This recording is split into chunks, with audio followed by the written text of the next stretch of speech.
A major political scandal is making waves, and no one else but USAID, the U.S. International Aid Agency, is at the center of all the attention. It all began when Elon Musk publicly criticized the agency for allegations of corruption and misappropriation of funds. Shortly after, Secretary of State Marco Rubio launched an investigation and quickly uncovered a series of serious issues, escalating the situation into a full-blown political crisis.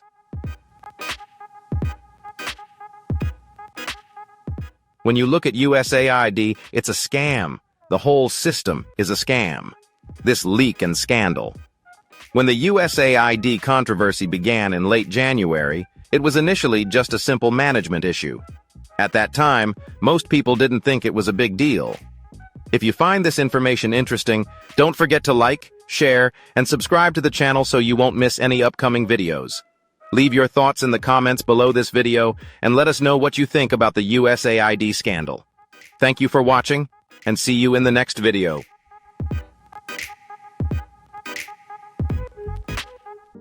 But over the weeks, it has developed into a major political scandal, spreading relentlessly until every politician became entangled in its destruction. It all started right after Elon Musk criticized them in early February for corruption and bad spending habits. We don't have a fourth branch of government called Elon Musk, and that will become clear.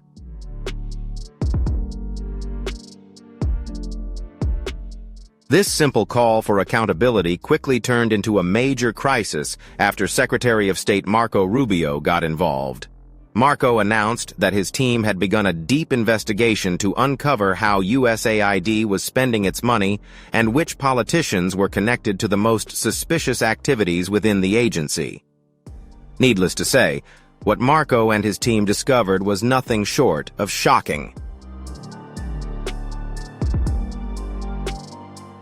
When his team began the investigation, many thought he was just trying to help save money for the rest of the year.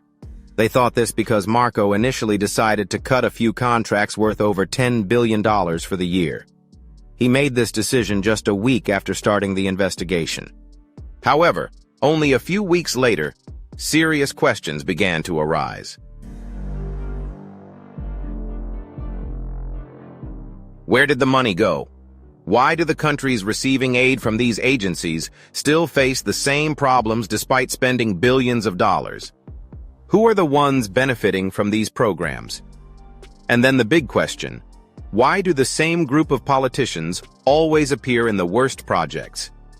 After 6 weeks of reviewing the money they had spent and all the projects they had carried out, Marco concluded that over 80% of USAID's programs were of no benefit to the U.S. and needed to be shut down. USAID has a history of ignoring issues and deciding that there is some sort of global charity that is separate from national interests. This is taxpayer money. Additionally, some reports tell us that he has compiled a long list of politicians and celebrities involved in the corrupt activities of this agency in other countries. Marco is said to have done this based on what he found in the records revealed by Elon's Government Efficiency Department. USAID is alleged to have used these celebrities as pawns to make themselves look good at times when most countries had stopped trusting them. With these politicians in leading positions, a few remaining countries continued to accept the funds without asking many questions, and most contracts were awarded without a clear plan for how the money would be used. The remainder of the money each year is mainly given to companies that do little to nothing. With so many issues in USAID's operations, Marco Rubio began to cancel these programs. Many disagreed, and the case went to court. A federal judge concluded that Marco Rubio did not have the authority to cancel plans that had been approved by Congress, meaning the money had to continue flowing, despite USAID's problematic spending habits. But more than that, As issues arose and leaked information began circulating online with the names of many politicians linked to some of USAID's worst projects over the years, the names on this list were so shocking that everyone who heard about it was left stunned, including popular podcast host and comedian Joe Rogan. Over the years, he has spoken out about USAID and the need for transparency regarding spending and everyone involved in their projects. He last explained this issue when he was here, and I don't think I truly understood until Elon spoke out. As he knows, Marco's work was successful because it indirectly brought to light the names of these politicians. But before we look at these individuals and the relationships they are alleged to have with USAID, please remember that what we are about to present is how the situation unfolded from Marco's perspective. This means that legally, all the individuals mentioned in this video are innocent until proven guilty. With that said, let's get into it. Hillary Clinton. Beyond her work in politics, Hillary Clinton was deeply involved in USAID activities for a long time. During her tenure as Secretary of State from 2009 to 2013, she oversaw many international aid programs, most of which were carried out by USAID. Unlike private charitable funds that provide substantial aid to foreign countries, USAID carries out its work by using taxpayers' money for various projects. The latest accusations against Clinton suggest that a large portion of the money used under her supervision was funneled into the pockets of political allies and the wealthy, rather than helping the impoverished communities it was supposed to assist. And unfortunately, that's not all. Reports suggest that throughout most of her time in office, the only organizations receiving funding were those supporting the Clinton Foundation. These groups were supposed to provide assistance to disaster victims and patients who couldn't afford proper medical care. However, the problem is that a significant amount of money was spent on various other expenses before it reached those who needed it most. Things like administrative costs, consulting fees, and travel expenses for USAID officials consumed a large portion of the funds before they could be allocated elsewhere. A prime example of this occurred in Haiti in 2010. The country had just experienced a devastating earthquake. That night, tensions were rising in Haiti, where over 2,000 people had died in the 7.2 magnitude earthquake, followed by a tropical storm. The cost of repairs was more than their financial capacity. Under Clinton's oversight, USAID sent billions of dollars to help rebuild the country. The Clinton Foundation was involved in all the activities, and many of the repair contracts were not signed by local engineers and contractors, but by foreign companies with close ties to Hillary Clinton and her allies. A large portion of the aid money went in that direction, and thousands of people were still forced to live homeless for many years. As for the work done by contractors, many projects were left incomplete or never even started. Those responsible for the funds seem to have been the ones who benefited the most. Reports indicate that most of the houses and hospitals that USAID promised under Clinton's supervision were never built.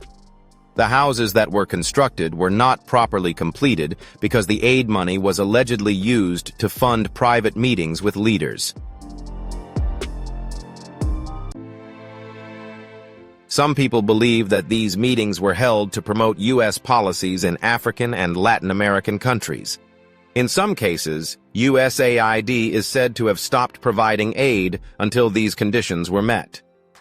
Hillary Clinton responded to these allegations by stating that she worked very closely to assist those in need during her time as Secretary of State. While there is no evidence to prove that she violated any laws, many argue that the way USAID conducted operations under her supervision was shameful. This opposition has brought in the names of other celebrities who are also implicated. And one of those is Microsoft co-founder Bill Gates. This is where things get interesting. The allegations against Bill Gates came at a time when his public image was still recovering from the drama of 2020. Previously, Bill Gates had long been known as a philanthropist, donating billions of dollars to charitable organizations, primarily through the Bill and Melinda Gates Foundation. Through this, Bill Gates improved healthcare in many countries around the world, especially under the supervision of Hillary Clinton when she served as Secretary of State. Or at least, that's what we've been told.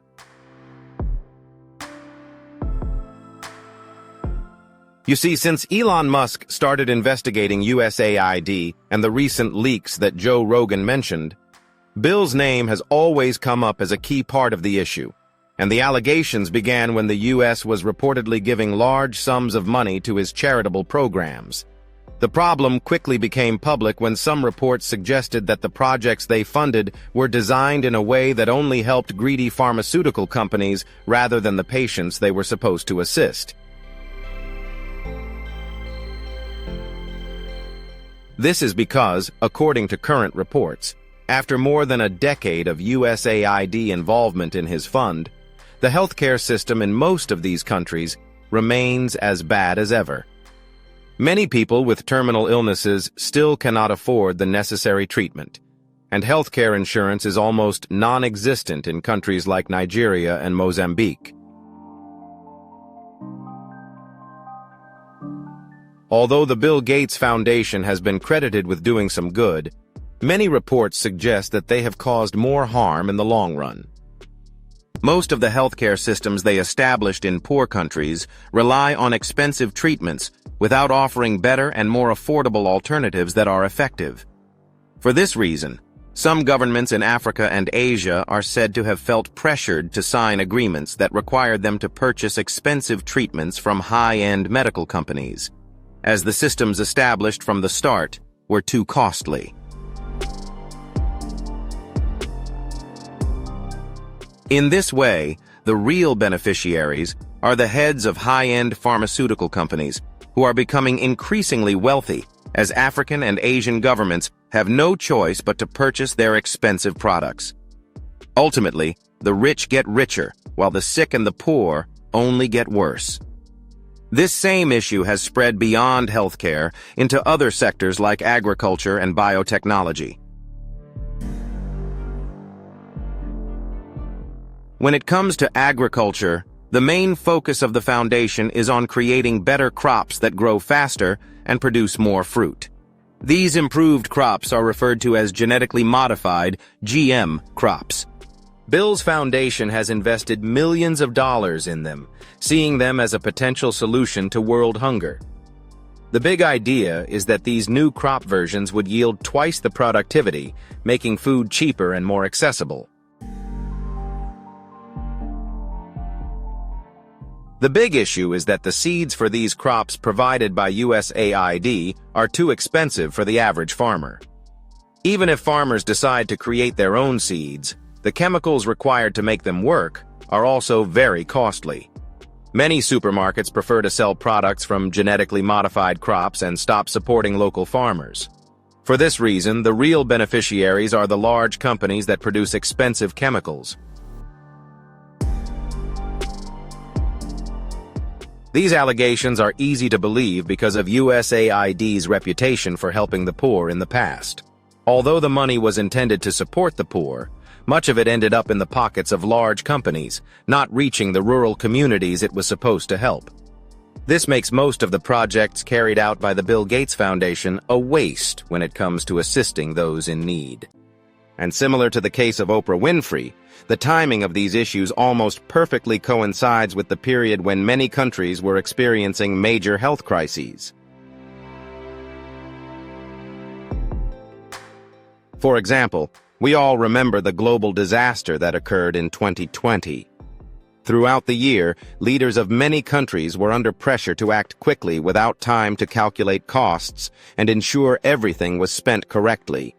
And the major allegation is that USAID used these projects to favor certain businesses under the guise of international aid. They try to prove this by pointing out the negative impacts USAID caused through its work with the Bill Gates Foundation. Instead of improving healthcare systems in developing countries, it only made treatment harder and more expensive. Instead of making life easier for low-income farmers, it is alleged that it took away their jobs to make way for high-end companies selling expensive chemicals for improved crop products. Supporters argue that although he had good intentions, he should have been aware of the scandals we encounter when engaging with private charitable organizations.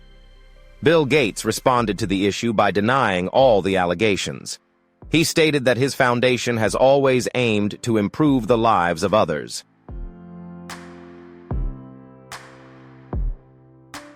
But none of that comes close to what you're about to see. John Kerry. From 2013 to 2017, one of the strongest voices against climate change and conservation was John Kerry. The idea that addressing climate issues is harmful to them? It's not.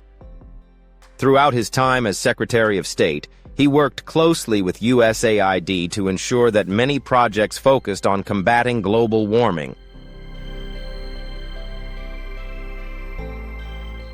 Reports indicate that John Kerry worked very hard with USAID to get many countries to agree on what needs to be done about climate change. And most of his attention was focused on developing countries, where there was heavy dependence on fossil fuels. That's all we knew at the time, at least according to the media. However, recent leaked documents have provided much more information. According to reports, these documents show numerous instances of money being misallocated, costly projects failing, and resources being wasted. In some countries, many projects became major disasters, particularly in places like Kenya and Haiti, where they caused environmental harm. Solar farms that were quickly built stopped operating because there were no people left to maintain them, and wind turbines were installed in areas with insufficient wind to generate electricity. As a result, villages that were promised electricity received almost nothing, and what they did receive lasted only a few years with no hope of repair. With the help of USAID, John Kerry allocated millions of dollars for conservation efforts in places like Brazil and Indonesia. The ultimate goal was simple: to stop deforestation and protect wildlife. However, many landowners couldn't easily give up their properties. Some of them had plans to build homes and start farming in these areas. The idea that these lands would be seized in exchange for a small financial compensation was unacceptable, and most refused to give up their land. How did they handle this difficult situation? By allegedly redirecting a large portion of USAID funds to the local military, who promised to protect the land. This seemed like the best option to keep the forests from being harmed. However, it was later revealed that all they did was seize the land for themselves. After doing so, they allowed people to chop down trees and hunt animals in these areas in exchange for large sums of money. This was deeply painful for many landowners who had given up their properties, only to see them abused by corrupt military personnel. What's worse, according to the records, some of these forests that were supposedly protected were never in danger to begin with. If this is true, it means that the millions of dollars spent so far were wasted. Hard-working laborers and farm owners were pushed off their land, and it all turned out to be meaningless.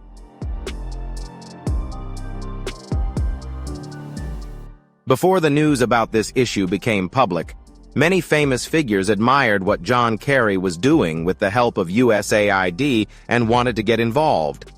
One of these individuals, who later became entangled in the controversy, was Leonardo DiCaprio. How did he get involved in this mess? The answer is actually quite surprising. You see, Beyond his good looks and acting talent, Leonardo DiCaprio is also known for his deep passion for environmental protection. Throughout his career, he has donated millions of dollars to combat climate change and protect forests worldwide. His efforts to protect endangered species have been praised by scientists globally. But as you can probably guess by now, things started to go south when USAID got involved in his projects.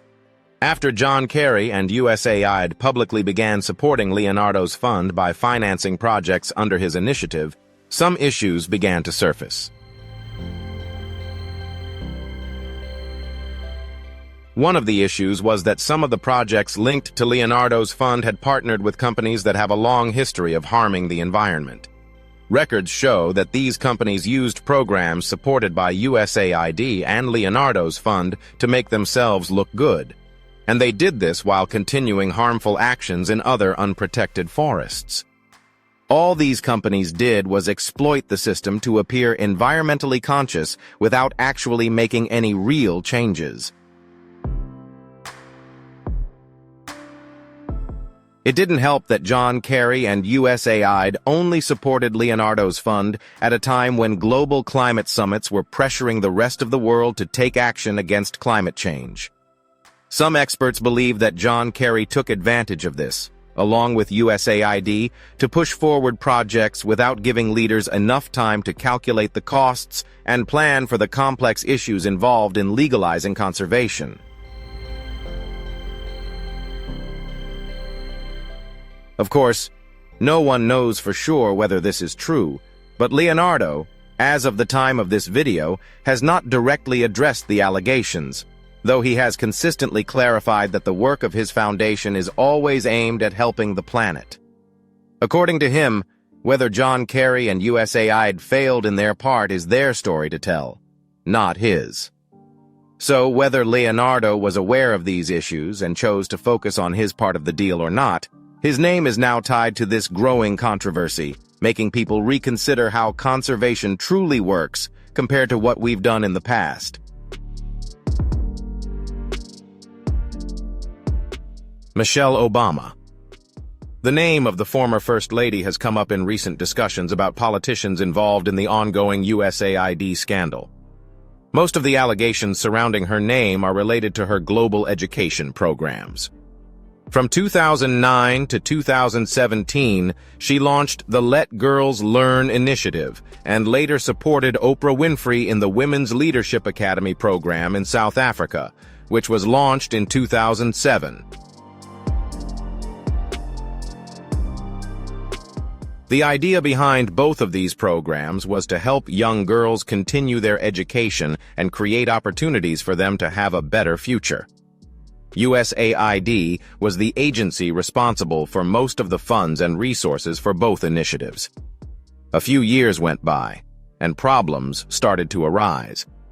Articles from 2016 revealed that some of the schools funded by the Let Girls Learn initiative never received the materials that Michelle and the agency's staff had promised.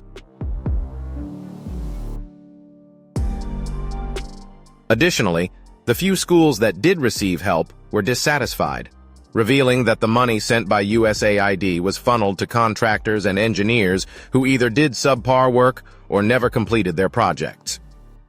If you want to follow more shocking stories and get the latest updates, don't forget to hit the subscribe button and turn on notifications so you're always the first to know. Share this video with your friends and family so everyone can uncover the truth. Leave a comment below and let us know your thoughts on the revelations in this scandal.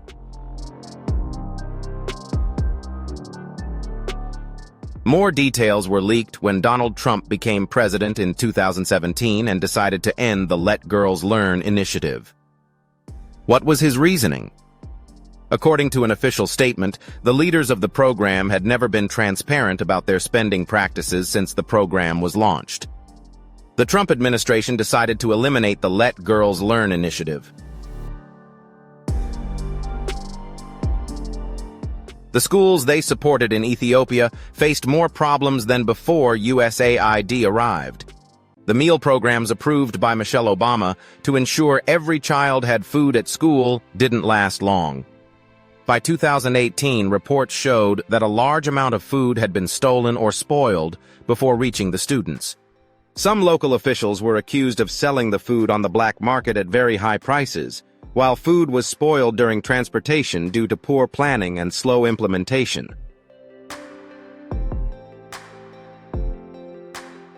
If only these issues had occurred, perhaps Michelle Obama wouldn't be facing as many problems today regarding USAID.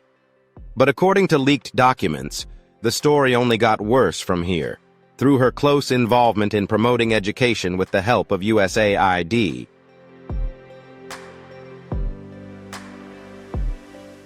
With the help of USAID, another big name recently dragged into this scandal is Oprah Winfrey.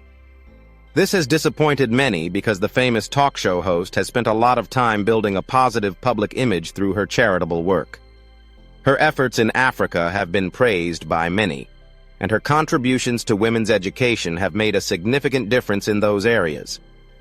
However, most of the issues mentioned in the leaked documents trace back to a major scandal that occurred in 2007 due to her connection with USAID. That was the year Oprah Winfrey launched the Leadership Academy for Girls in South Africa. The school was opened under her name and provided many young girls with the opportunity to receive an education at a time when female education was still a rare privilege. Initially, many people admired Oprah for giving these girls a chance for a better future. However, everything changed when USAID got involved. Just a year later, several stories emerged accusing Oprah of not being the direct provider of resources for the school. According to these sources, it was USAID that was actually supplying everything the school needed to operate. They claimed that Oprah Winfrey was just a name attached to the project to make the program appear more appealing than it actually was. Why? Because even at that time, many people were uncomfortable with USAID's work in Africa. Some leaders were concerned that USAID staff were trying to impose their values on these countries. Some of these customs were considered sacred by the local people, and the idea of outsiders trying to eliminate them in exchange for a small grant didn't feel right. During this time, the agency was accused of using aid as a tool to gain influence in diplomatic matters, rather than genuinely helping the people as it was supposed to. This led many to question whether USAID truly wanted to assist people, or if it was simply imposing their values on everyone. Cultural customs in rural countries, such as bowing to elders, kneeling to greet parents, and prostrating before leaders, were seen as inappropriate by diplomats associated with USAID.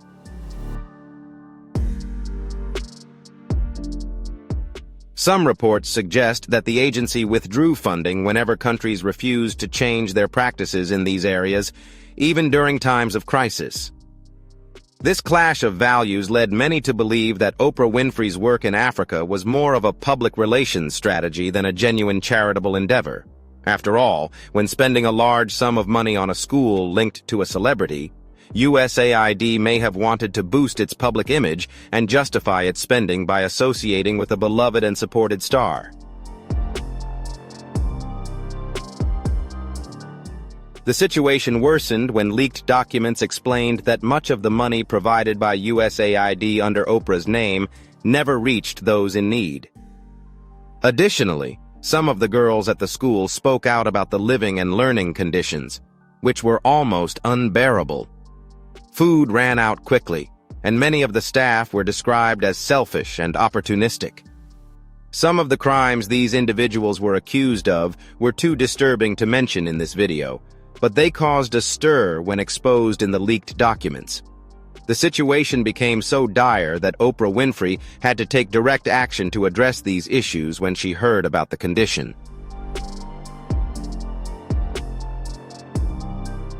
However, the timing of this scandal has led many to suspect that Oprah knew everything, but continued to play her role for personal gain until things spiraled out of control. Oprah's school launch coincided with USAID increasing the amount of money sent to Africa. Supporters of Oprah Winfrey argue that the leaked documents show the situation worsening to the point where Oprah had to step in directly once she heard about it. However, the timing of the scandal raised doubts, with some believing that Oprah had known all along that she was merely a pawn for USAID. They argue that she was aware of the truth, but continued to play along for her own benefit until it became too much to handle. The launch of Oprah's leadership school coincided with the time when USAID was increasing the funds sent to Africa. Supporters of Oprah Winfrey admit that she should have investigated the projects and the way funds were managed at the school more thoroughly. Her name and image were brought into the public eye during this scandal, and USAID at this point had a bad track record for corruption and wasteful spending. The story worsens when we look at reports indicating that much of the money was funneled into the pockets of greedy consultants working with the school.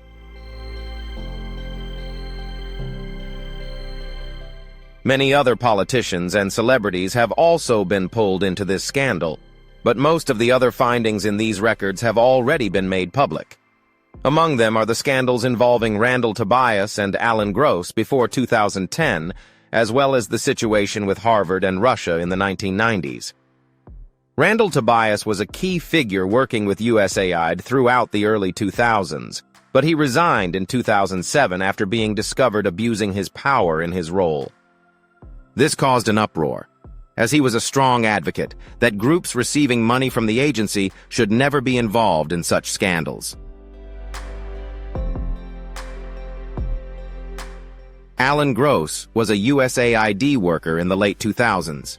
He was sent by the agency to Cuba to help the people there access better internet. However, when he arrived in Cuba and began his work, the local government believed he was a U.S. spy and imprisoned him. U.S. leaders insisted that Alan was simply doing his job as a legitimate worker, but the Cuban government refused to accept this, arguing they were not informed in advance about him bringing in banned technology. As a result, Alan Gross was detained for 5 years.